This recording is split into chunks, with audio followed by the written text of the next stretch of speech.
Graça e paz, queridos irmãos, um ótimo dia a todos, uma ótima segunda-feira. Hoje é dia 19 de fevereiro de 2024 e o nosso devocional diário está no livro de Atos dos Apóstolos, capítulo de número 20. Um capítulo espetacular. Nós vamos ver aqui o nome de muitas cidades. Vamos ver primeiro a Macedônia, Grécia, Síria serem citadas até o versículo 3, depois no versículo 6, Troade, e daí em diante nós vamos ter uma coisa especial aqui neste momento. Quem está escrevendo o livro de Atos é Lucas, e ele tem pegado muitos detalhes históricos para colocar, mas a partir deste momento ele entra na história propriamente dito. Vamos ver no versículo de número 4 que ele fala o nome de um tanto de irmãos, né? Fala sobre Sópatro, filho de Pirro da Bereia, Aristarco II de Tessalônica, Gaio de Derbe, Timóteo, além de Tíquico e Trófimo da província da Ásia. E aí no versículo 5 ele diz: esses homens foram adiante e nos esperaram em Troade. Navegamos de Filipos até a festa dos pães e fermentos e 5 dias depois nos reunimos com os outros em Troade, onde ficamos 7 dias. Lucas agora vai mudar os pronomes e os verbos, vai colocar ele dentro deles. Nós vamos ver que ele vai usar agora pronomes pessoais, onde ele se inclui dentro dessa viagem. Lucas toma agora o seu lugar nessa grande viagem maravilhosa que ele tem narrado até aqui de uma maneira tão especial e maravilhosa, mas agora as coisas vão ficar mais minuciosas ainda. Depois que ele entra no barco, ele vai falar ainda mais pormenorizadamente ainda acerca de tudo o que vai acontecer dali por diante. É interessante que neste capítulo nós vamos ver Paulo não querendo ir a Éfeso para não se demorar ali na província da Ásia, diz o versículo 16, porque ele estava com pressa para chegar em Jerusalém.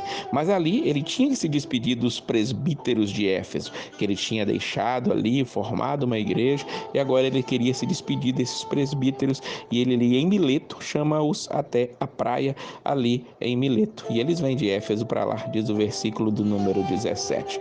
E aí Paulo vai trazer aqui dos versículos 18 em diante algo maravilhoso. Se nós não tivéssemos os livros de Timóteo e Tito, aonde ali nós vamos ter pormenores acerca da liderança para a igreja. Este texto aqui que Lucas deixa aqui registrado para nós, ele seria suficiente para mostrar como deve ser a liderança da igreja.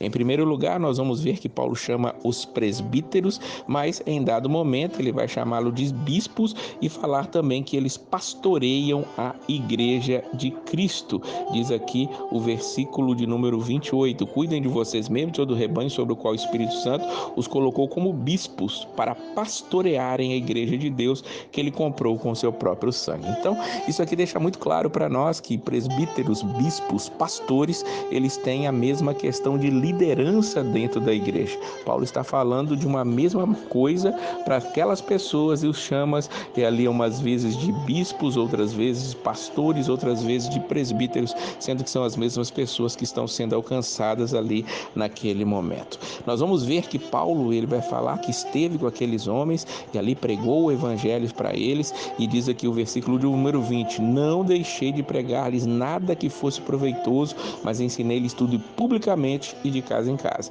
Nós vamos ver que Paulo ele pregava o evangelho em casa e pregava publicamente também, e está deixando esse exemplo ali para aqueles líderes, e que ele pregava para as pessoas se converterem a Deus com arrependimento e fé no Senhor Jesus Cristo. Essa deve ser a mensagem em todo tempo, em todo momento. No versículo 28, voltando a ele, nós vemos que no início ele diz para cuidar deles mesmos, ou seja, aqueles presbíteros ali tinham que cuidar de si próprios e também do rebanho que o Espírito Santo tinha colocado sobre a disposição daquelas pessoas. Ele diz nos versículos 29 e 30 que haveriam problemas. No 29 ele diz que lobos ferozes penetrarão no meio de vocês e não pouparão o rebanho. E dentre eles mesmos se levantariam homens que torceriam a verdade. Paulo está dizendo, haverá influência externa e interna de maneira negativa, por isso eles precisam estar atentos.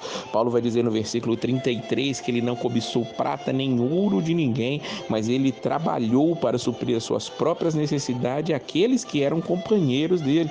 Ele vai mostrar que a obra do Senhor, ela pode e deve ser feita de uma maneira que não crie um autossustento para outra pessoa, não ser seja algo que fique pesado para as outras pessoas. Claro, o obreiro é digno do seu salário, o próprio Paulo vai falar nisso nas suas cartas, mas ele fazia questão de dizer que ele não tinha cobiçado nada de ninguém, estava trabalhando ali sem nenhuma ganância.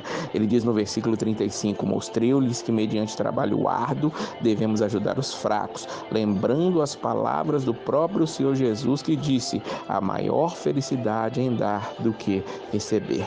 Paulo aqui traz um tratado maravilhoso à liderança daqueles irmãos que ali choram. Eles choram junto com Paulo porque Paulo já tinha dito que ia para Jerusalém e aqueles que ali estavam nunca mais o veriam.